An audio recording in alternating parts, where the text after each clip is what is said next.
Si tu as connu une femme, une fille qui a connu un avortement et qui s'est demandé pourquoi cela lui est arrivé, alors, ou si tu en es une, alors, assis-toi, on va voir les causes jusqu'à la fin de cette vidéo.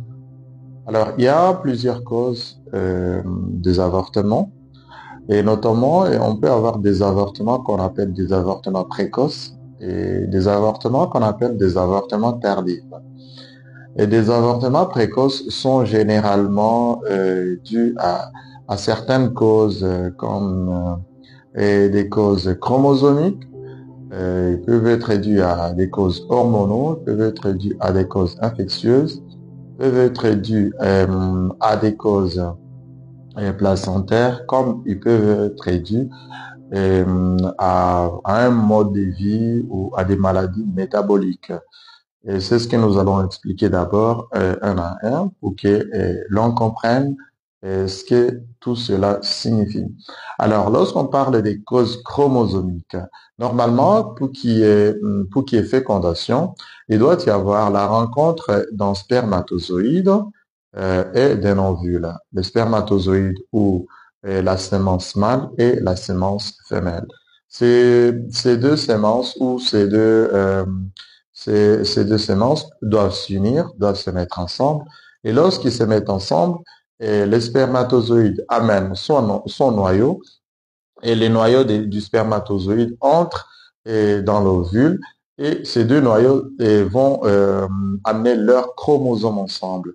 Les chromosomes, ce sont des traits qui font que nous ressemblions à nos parents, qui font que nous ressemblions à certains membres de nos familles. Et donc, lorsqu'il y a un problème dans la rencontre de ces chromosomes, lorsque un de ces chromosomes a un problème, et qui n'a pas fait une rencontre normale avec l'autre chromosome de la femme ou de l'homme, alors ce fœtus ou cet enfant peut naître avec des problèmes, des maladies congénitales, des malformations congénitales. Et lorsque l'organisme détecte ces anomalies avant le temps, alors il déclenche le mécanisme d'avortement et là, l'avortement peut survenir soit dans les 1 mois, dans les 2 mois, avant qu'il y ait un développement fœtal normal. Cela peut être une des causes de l'avortement. L'autre, c'est un problème hormonal. Normalement, lorsque la femme devient enceinte, lorsque la femme tombe enceinte, lorsqu'il y a fécondation d'un des spermatozoïdes et d'une ovule, et que cet œuf qui s'est formé, qu'on appelle zygote, migre depuis la trompe des Fallope jusqu'au niveau de l'utérus. Ces zygotes s'implantent dans l'utérus, ce qu'on appelle la nidation. Lorsqu'il y a nidation, il y a d'abord une formation de syncytiotrophoblastes, des cytotrophoblastes et tout, ce qui va se développer pour que les syncytiotrophoblastes arrivent jusqu'à la formation du placenta et les cytotrophoblastes arrivent jusqu'à la formation du fœtus. Alors, pour qu'il y ait tout ça, il doit y avoir une augmentation des hormones, notamment la progestérone. Alors, lorsqu'il y a une insuffisance de la production de la progestérone, alors il peut y avoir une hypoplasie utérine, ce qui peut résulter en un avortement.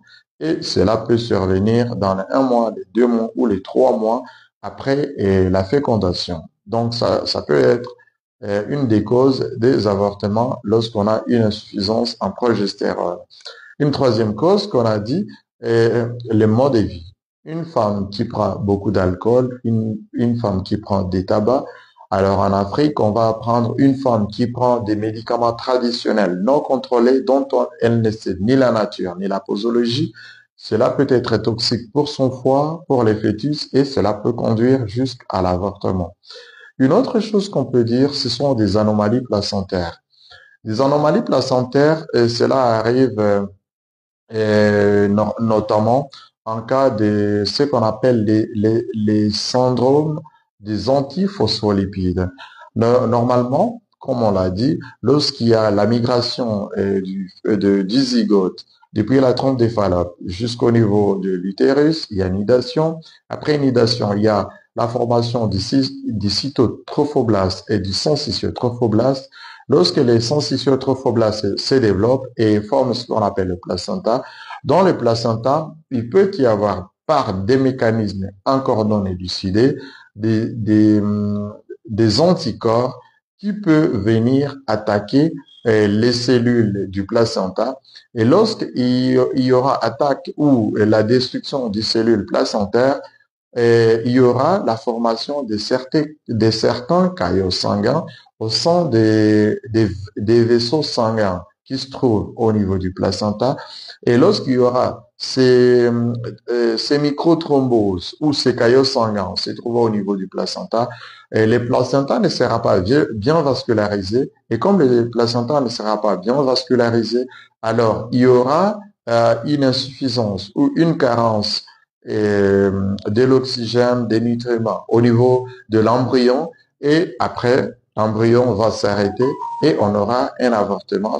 Et normalement, pour ces femmes qui ont ces problèmes de syndrome des antiphospholipides, ce sont des avortements qui surviennent à répétition. Vous trouvez une femme qui vient de faire, par exemple, 2 ans de mariage, 3 ans de mariage, mais avec plus de 5 avortements à répétition. Alors là, vous pouvez conclure à un syndrome des antiphospholipides.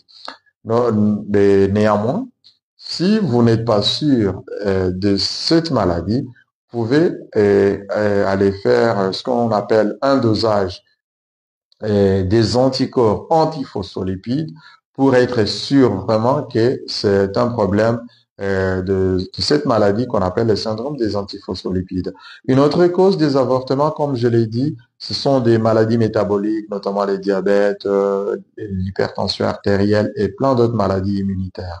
Une autre chose qu'on peut dire ici pour l'avortement précoce, ce sont des anomalies utérines. Il y a des femmes qui ont ce qu'on appelle l'hypoplasie utérine. Il y a des femmes qui ont des utérus bicornes où vous trouvez, elle a un utérus, mais l'utérus est divisé en deux. Et là, lorsque l'embryon va se développer, il va manquer l'espace pour se développer et il y aura des avortements à répétition. Il y a beaucoup d'autres, ce qu'on appelle les agénésies utérines qui peuvent être à la base des avortements. Ça, c'est l'avortement précoce. Alors, lorsqu'on va sur les causes de l'avortement tardif, on peut avoir par exemple ce qu'on appelle l'abéance cervico-isthmique.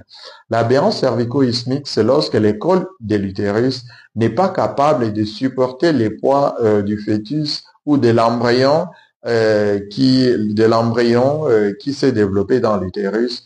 Et donc, lorsque les poids de l'embryon et les poids du liquide amniotique dans lesquels se trouve l'embryon se développent et augmentent de volume, alors le col va s'ouvrir et l'embryon ou le fœtus va sortir. Alors, lorsque il y a des avortements à répétition de ce genre, alors il faut consulter un médecin ou un gynécologue pour qu'il vous fasse un cerclage pour que cela s'arrête. Alors, pour les autres causes des avortements tardifs, on peut aussi citer le syndrome des antiphospholipides parce que ça peut aller jusqu'à 5 mois de grossesse où cela peut arriver. Il y a des causes hormonaux et il y a des causes des maladies métaboliques, l'hypertension artérielle, le diabète. Et là, ça peut être aussi une cause des avortements tardifs. Une autre cause, la toxicité, l'alcool, les tabacs et tout. Tout cela peut être la cause de ces avortements tardifs. Alors, je dois ici clarifier qu'il y a la différence entre un avortement et un accouchement prématuré. On parle d'avortement lorsque il y a eu l'arrêt de la grossesse avant les temps de la viabilité fœtale. Les temps de la viabilité fœtale, c'est lorsqu'un fœtus peut naître et grandir de soi. Alors, là, on parle d'un avortement, on parle d'un accouchement prématuré. Tandis que pour l'avortement, c'est lorsqu'un fœtus ou un embryon peut sortir et ne peut pas vivre en milieu extérieur sans un autre moyen. Et je dis à très bientôt.